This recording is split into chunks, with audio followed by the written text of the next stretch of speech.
Hey, good early morning. I hope everyone is doing okay. Or that be getting there.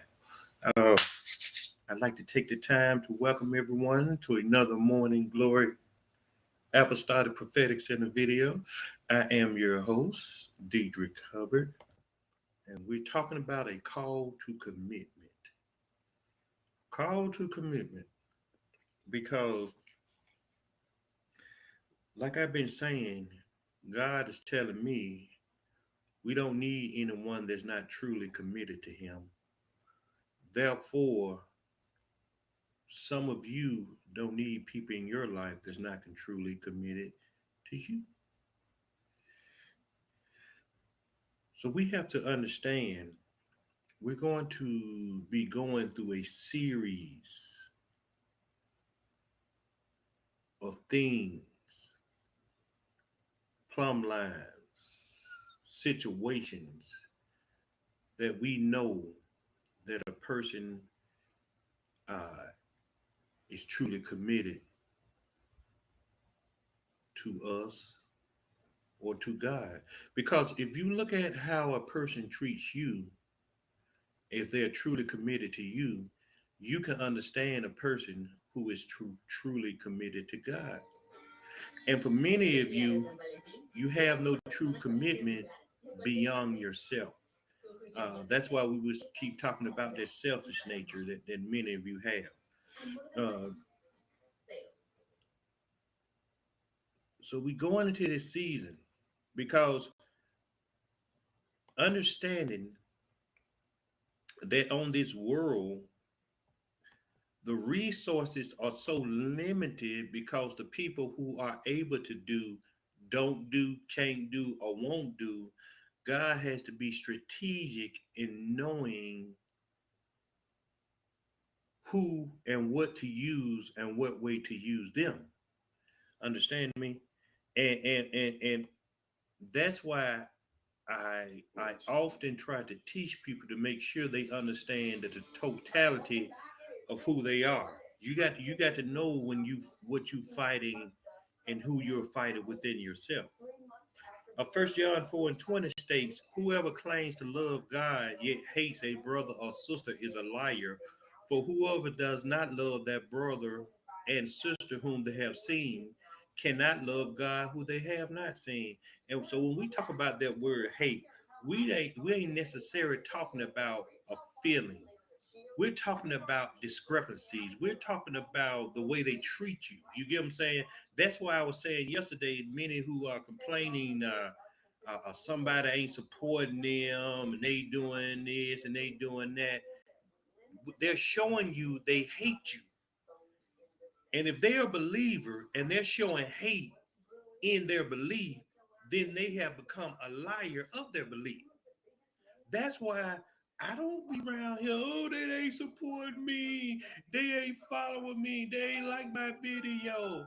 And so, because when you have people like that, you got people looking for attention. You got people looking for validation. You don't see me around here with no help this go viral. You don't see around me. You don't see me around. You don't see me with no like and share. Y'all don't even hear me. Go and watch any video I do. Do you hear me tell you share this video? See, watch this. I don't look to be exposed. I know God does the exposing. So I ain't around here, make this go viral. Y'all like and share, tell a friend, tell her this. I don't give a rat's. I'm just doing my job. And when doing my job, the ones that needs to hear what I got to say, they gonna listen. You know how I catch people attention? Have y'all ever noticed if people do compliment on my videos, I catch them with the title. That's my knowing. I ain't got, I'm not looking to go viral. Somebody gonna say, I wonder what that means. Ooh, I just got through talking to God about that. They go look.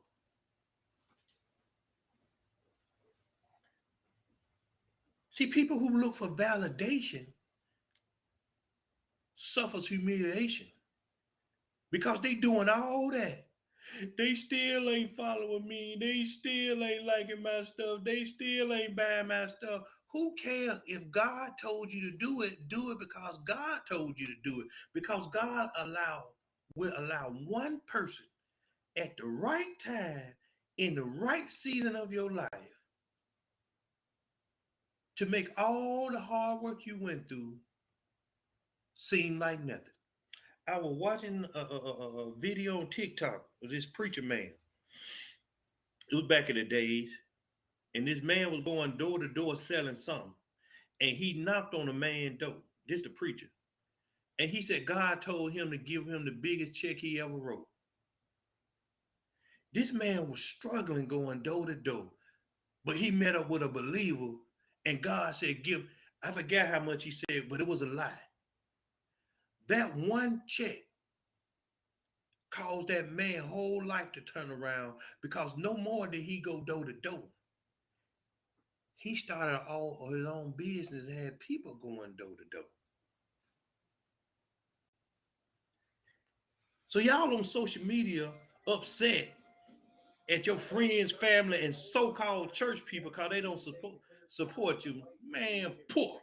I spit on them. I don't care about that, man. Just do your job. See, that's where that commitment come in. See, when you committed to God, you don't care who like you, who don't like you, who buy your stuff, who don't buy your stuff. You do it because God told you to do it. First King 8:61 says, and may your hearts be fully committed to the Lord, our God, to live by his degree and obey his command as at this time. This time. See, I'm fully committed to God. I don't care if one person watch my videos, 2 person, 10 person, or 3 times, because I'm fully committed. And God said, do the video. I'm not saying like and share. I'm not saying make this go viral. Because see, you can have a viral moment and still fall flat on y'all face. Y'all remember Jared, the Subway man? Oh, he had a viral moment. But he like them little children fell slap on his leg. Be careful searching for a viral moment, and you got a viral sin. Everybody love Jared and them Subway sandwiches, but Jared love them little children. Why? Why go viral?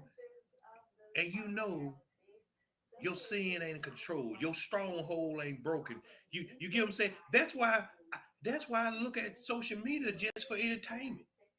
I look at the ones who sit up there and speak so eloquently and like they speaking from the power of God, and you got bitterness, hate, all respect of person all in your spirit, but you say you talking from God. That's the flesh.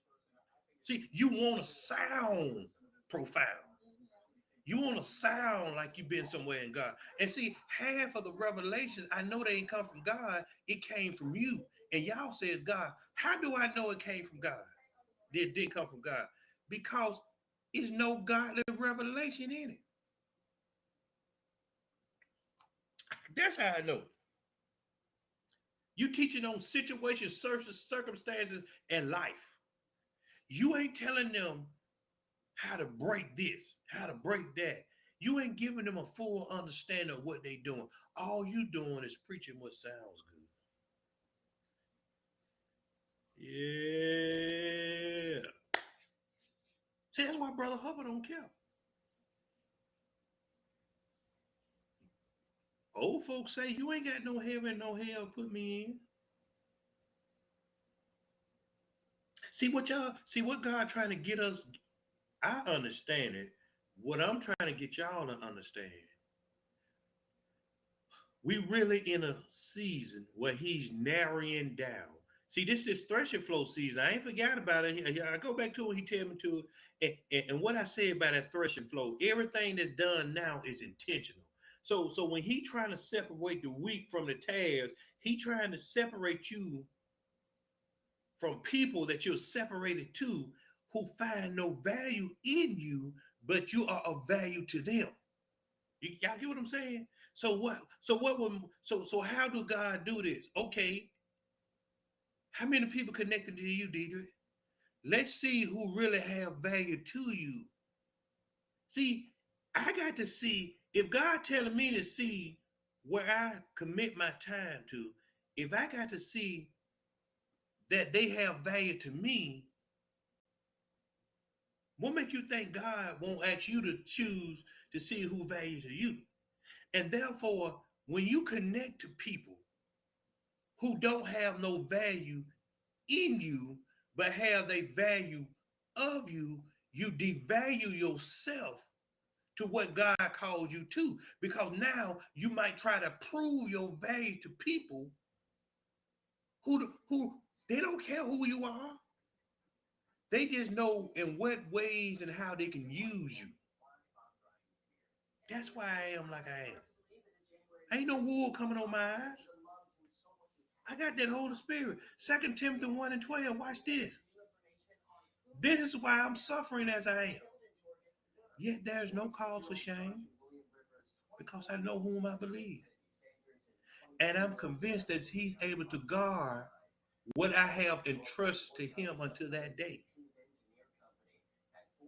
I'm not ashamed of nothing I go through. I know my mind messed up like Swiss cheese sometimes. I know I get upset sometimes. I know I might cuss sometimes. I know I'm looking at some ass sometimes. I'm a man, I ain't dead. But this ain't no cause for shame. I know my marriage messed up. I know my son messed up. I know my life messed up. I know my situation is much. Guess why you get to hear it? Because ain't no shame. You got to know that God taking you through something for something. See, I see y'all on social media trying to stow them subs and all this. That's why me and you how you is. Because God trying to take you through something, you trying to blame everybody but yourself. Now y'all want people to feel sorry for something that you did. You caused, but you don't want to accept.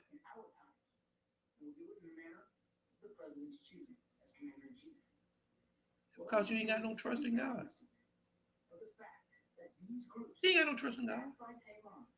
And then some of y'all talk too much. You got to know when to tell your testimony and how to tell your testimony. Don't just tell your testimony just to be testified. I pay attention to everything. Haven't you noticed when I'm teaching, a testimony you might not never heard only come out sometime what I'm teaching, and then I don't tell you the all of it. I tell you enough to make it tie into what I'm talking about.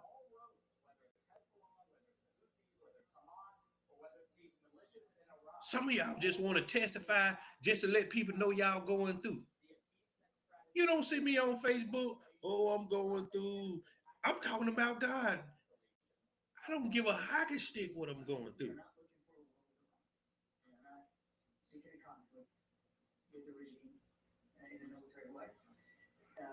But y'all want people to feel sorry for y'all.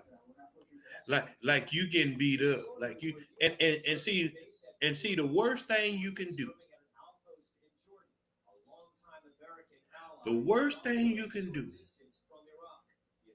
is try to fault people for what God allowed.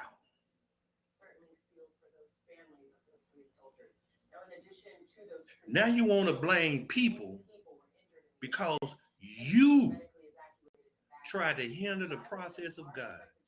The nerve of people around here. That's that selfishness I'm talking about. Wow. God don't want no people around him that don't listen to him, that don't obey him, that don't follow him, that don't try to tap into him. I told y'all about Stop trying to follow God just to get what you want from God. I told you it was gonna come out, and for many of you, it's coming out. Cause you ain't real. You weren't committed to God for God. You were committed to God for things, people, and resources. I know God had the ability to touch somebody hard, and boy, I probably get by my phone start going off. People just give him money. He didn't did it before.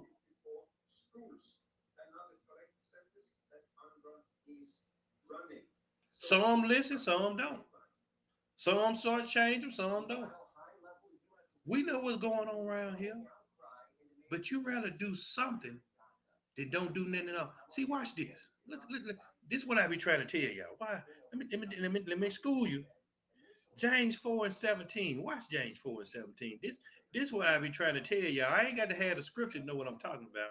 But just because I always say, if you don't know what else to do the right thing. Watch James 4 and 7. He said, anyone who knows the right thing to do, but does not do it is sinning. To him, therefore, that knoweth to do good and do it not, to him it is sin. So you got sinning and sin. What that mean? That mean even if you ain't got a relationship with God, you should do the right thing. And if you don't do the right thing, you sinning. Then it goes on to those of you who have a relationship with God and you do the right thing, then it's sin to you. Ain't no way out, God. Ain't no way. See, even the people who don't have a relationship with God is bound by the rules of God. They they don't even have to read the Bible. But for them not to do what God know that they know what to do right, it's still sinning. See, it's sinning in them because they haven't came over to learn the glorious light. It's sin to you because you know better. Why you think I said if you don't know what to do the wrong thing? The worst thing you can do is nothing at all. Nothing at all. Second Timothy 2 and 15 says, do your best to present yourself to God as one approved, a worker who does not need to be ashamed and who correctly handles the word of truth.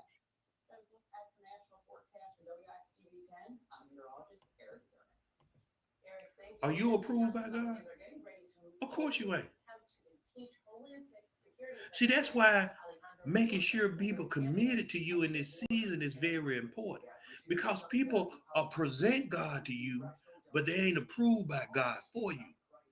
That's why you got to be careful running to every John come late, Johnny come lately.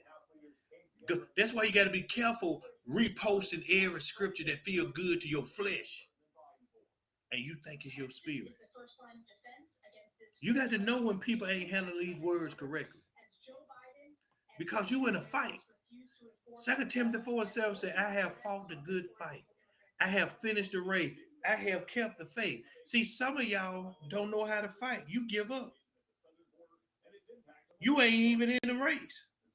The reason you ain't in the race is because you don't know, you don't want to train enough to get in the race. You just want to sit on the side and allow your half-witted relationship with God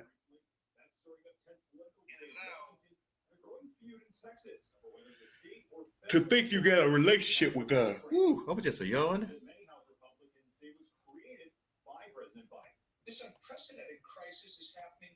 Acts 2 and 42.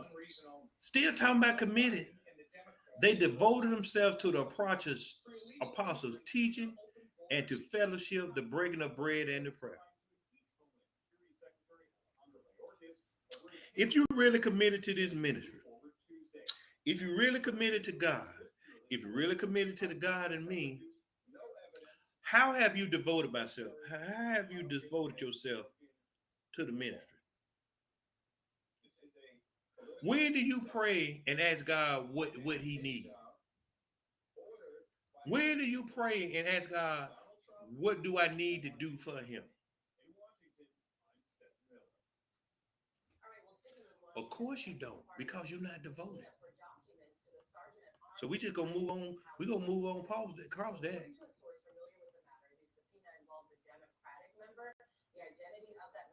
We gonna move on from that because that's gonna prove how uncommitted you is. Cause watch this. If Brother Hubbard can watch the commitment, if Brother Hubbard committed to the things of God,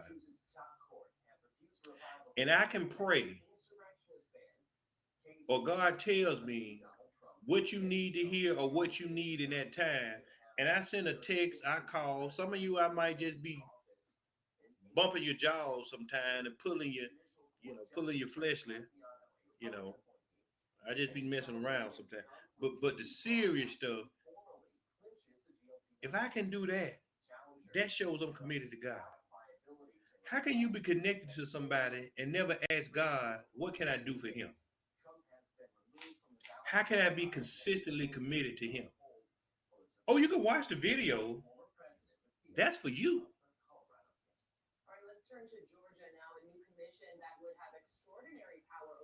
That's for you. Ain't for me. Because I'm doing it because I'm committed to God. You doing it because you want to hear something. But where's your committed to the person who committed to you? How many times a day? See, watch this. If you don't wake up and say, God, what can I get? What can I do for you? I know you don't wake up and say, God, what can I do for Dietrich? He helped me so much. He helped me see so much stuff. How can I be consistently committed to him? Now, some of you, I know ways some of you do, but some of you just leeches. Y'all opportunists. All what you can get for yourself. Always thinking about yourself. And you never offer a selfless sacrifice to show your commitment to not only God, but the people of God that has helped you. Oh, this good here. So I leave you with this word. Because I'm committed for something I got to do today.